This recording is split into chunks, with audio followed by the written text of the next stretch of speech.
welcome to episode 2 of the Hollow Knight Randomizer series. Sorry, it's been a while since I last did a video. It's just, I don't know why. I just didn't do it. Now it's out. So, because I had just failed to kill the false knight and accidentally skipped him, I decided to head up to try to see what the different grub rewards were, seeing if there was anything good in it. Because in randomizers, sometimes the grubs can be really important, and sometimes they can have absolutely nothing in them. So I just hope that it was something good. And it was something I needed for something that was really cool. Because it was one of the dreamers that I needed, and it was only 3 grubs, so I wouldn't have needed a lot of grinding to get all of the grubs, which is pretty nice. I decided to head over and see what the only NPC at the time was selling in Dartmouth, and I was hoping that it was going to be something good, but I wasn't too big because I had literally just found where one of the dreamers was, but I'd hoped that it was something good. But then that's where my luck on the run started going only to okay, because honestly, she didn't really have anything worth buying, which sucked. Because, she did have, Geo for the price of 1 Geo, which was pretty good, but nothing else was particularly useful. The boulder shell is pretty nice to have, but I'll get that later, I think.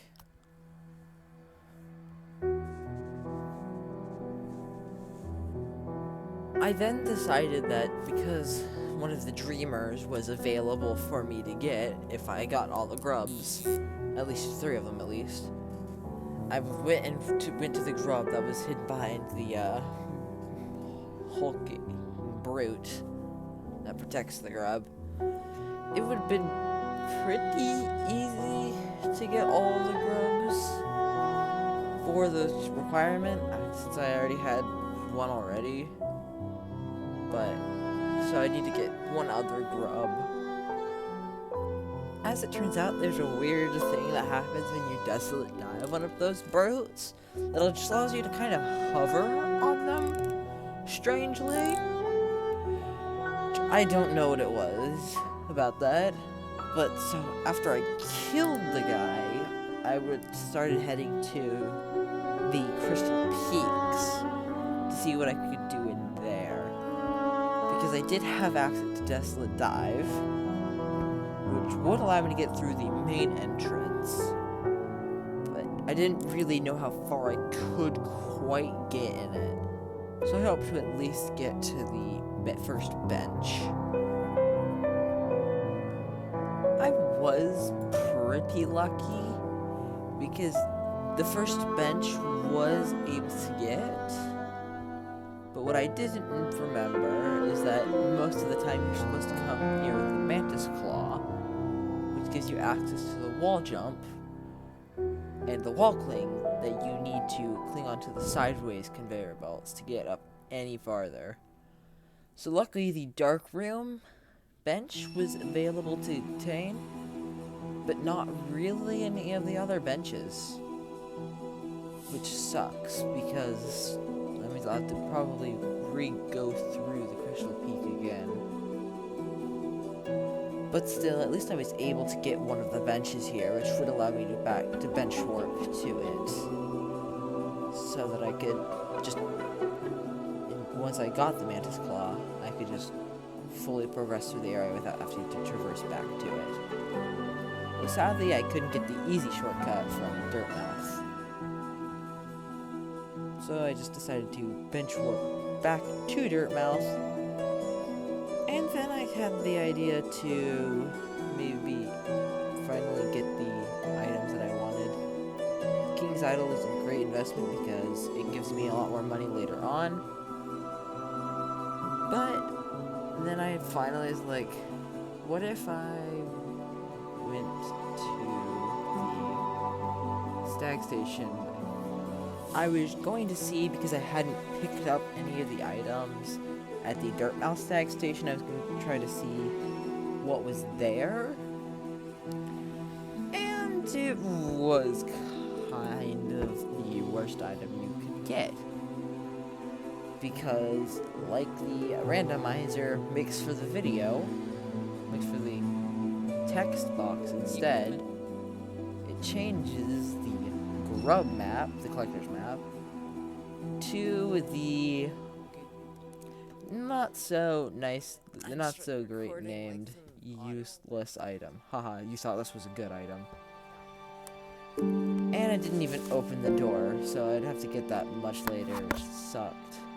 Finally, though, I decided that I would head after and finally kill the false knight. Because normally he drops the city crest, which is a required item to enter the City of Tears. The normal route, but I already had that. I already got to the City of Tears, so I was wondering if you dropped anything else good. Because there's two different drops that you can get from him. One from the chest that he is guarding, and one from just him normally. But luckily, because of how powerful spells are early game, I could really easily shred him. Because he could easily be toppled, you could whack him back up, hit him a couple more times with the falling rocks, and then Desolate Dive some more, and then it will just knock him down really shortly. It's like so powerful. Partially because you're not supposed to have the Desolate Dives before you fight your first boss, or even before you kill your first boss, because while you can skip the false knight, it's not that worth it to. Because all it does, it basically allows you to get your first early spell, which is weaker than the rest until you upgrade it to the Vengeful Spirit. But because Desolate Dive is meant to be gotten later into the City of Tears, which is, you're supposed to have killed this guy first, it's quite cool when you use it against him. But he didn't give me anything good. Palor was pretty nice, but there's a lot of them in the world. But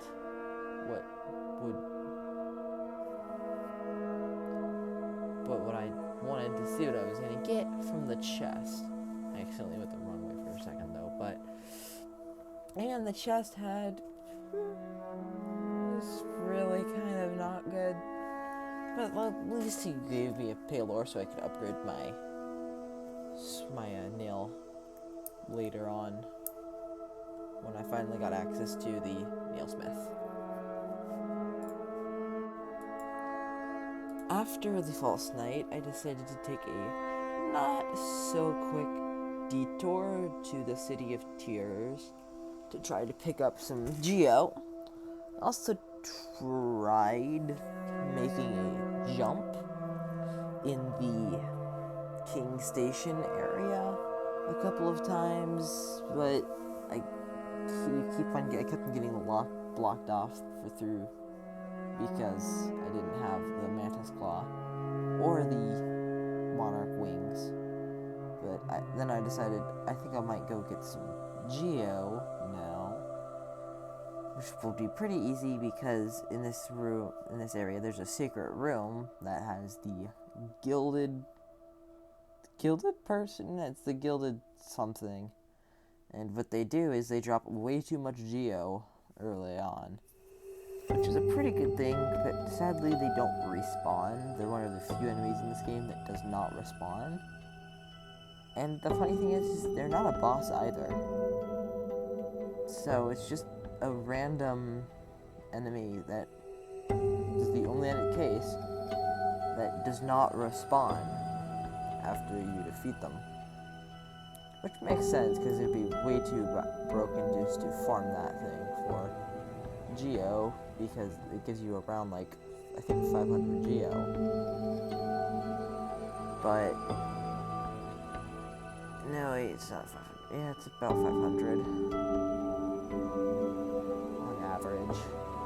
But once I killed him, I decided to just go on and see what else I can find.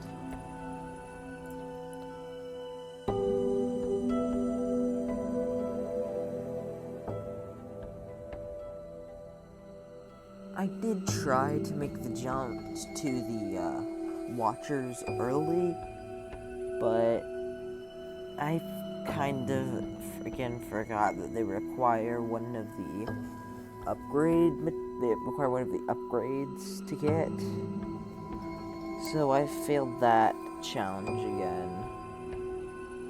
So I just decided that I was probably gonna have to get that later into the thing. But it would have been quite cool if I can get the skip, but if only I had one of those two tools. It does open up like most of the world. It's just funny how they're both like really, really powerful on their own.